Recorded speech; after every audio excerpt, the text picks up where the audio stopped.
আলাইকুম everyone, welcome to cooking with Asha channel. নতুন আরও একটি রেসিপি নিয়ে চলে এসেছি। আজকে খুবই সহজ আর মজাদার একটি পেঁয়াজুর রেসিপি তৈরি করে দেখাবো। এই রেসিপিটা তৈরি করা খুবই সহজ এবং খেতে অনেক মজার। তো চলুন দেখে নিয়ে যে কীভাবে সহজে এই পেঁয়াজুর রেসিপিটি তৈরি করেছি। তো পেঁয়াজুটা তৈরি করার জন্য প্রথমে আমি একটা মিক্সিং বোলে এখানে আমি গাজর কুচি নিয়ে নিলাম। গাজর কুচি দেওয়ার পর এখানে আমি দিয়ে দিচ্ছি আলু কুচি। এখানে আমি আমার পরিমাণ মতো নিয়েছি, আপনারা যখন বাড়িতে তৈরি করবেন আপনারা আপনাদের পরিমাণ মতো নিয়ে নেবেন।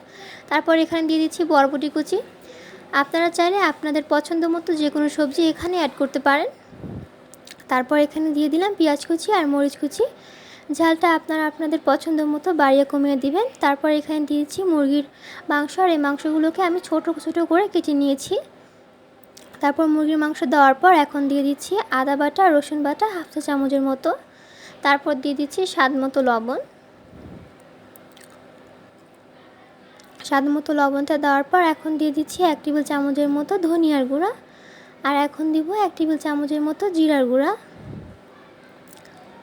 জিরার গুঁড়া আর ধনিয়ার গুঁড়াটা দেওয়া হয়ে গেলে এখন আমি এখানে ব্যবহার করব 1 টেবিল চামচের মতো মরিচের গুঁড়া। ঝালটা অবশ্যই আপনাদের পরিমাণ মতো বাড়িয়ে কমিয়ে নেবেন। তারপর মরিচের গুঁড়াটা দেওয়ার পর এখানে 1 টেবিল চামচের মতো হলুদের গুঁড়া দিয়ে দিলাম। তারপর হলুদের গুঁড়াটা দেওয়ার পর এগুলোকে একটু মেখে নিচ্ছি।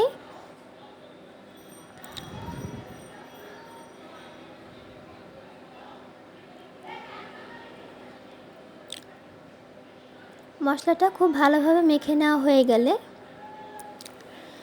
এখানে আমি ব্যবহার করব চালের গুঁড়া। তবে আপনারা চাইলে চালের গুঁড়ার পরিবর্তে এখানে বেসন ইউজ করতে পারেন। তবে বেসনের পরিবর্তে চালের গুঁড়াটা ইউজ করলে এই পেঁয়াজগুলো ভাজার পর অনেকক্ষণ যাবত ক্রিস্পি থেকে যাবে। তারপর এই চালের গুঁড়াটা দেওয়ার পর এগুলোকে ভালোভাবে এখন মেখে নিচ্ছি।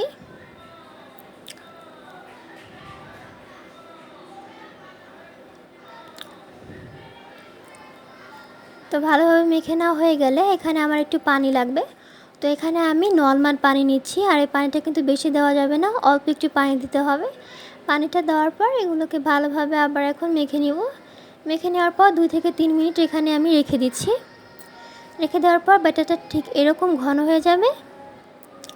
এখন চলে যাচ্ছি তেলে ভেজে নেওয়ার জন্য। তো প্রথমে একটা কড়াই আমি তেলটা ভালোভাবে গরম করে নিয়েছি। তেলটা ভালোভাবে গরম হয়ে আসলে তারপর এগুলোকে আমি এখন পেঁয়াজের শেপে তেলের মধ্যে ছেড়ে দিচ্ছি একটা একটা করে। আর এই পর্যায়ে কিন্তু জালটা মিডিয়াম আঁচে থাকবে, মিডিয়াম আঁচে থেকে কিন্তু বাড়ানো যাবে না। মিডিয়াম আঁচে রেখে এই সব পেঁয়াজগুলোকে আমি 3 থেকে 4 মিনিটের মতো ভেজে নিব। এক পাশটা যখন লাল হয়ে যাবে আর এক পাশটা উল্টিয়ে এগুলোকে আমি 3 থেকে 4 মিনিটের মতো ভেজে নিয়েছি। তো পেঁয়াজের কালারটা খুব সুন্দর এসেছে। এখন এই পেঁয়াজগুলোকে আমি উঠিয়ে নিব। এই তো সহজেই তৈরি হয়ে গেল বিকালের সুস্বাদু এবং কম সময়ে তৈরি করা পেঁয়াজুর রেসিপি। আজকের রেসিপিটি ভালো লাগলে একটা লাইক দিবেন। আল্লাহ হাফেজ।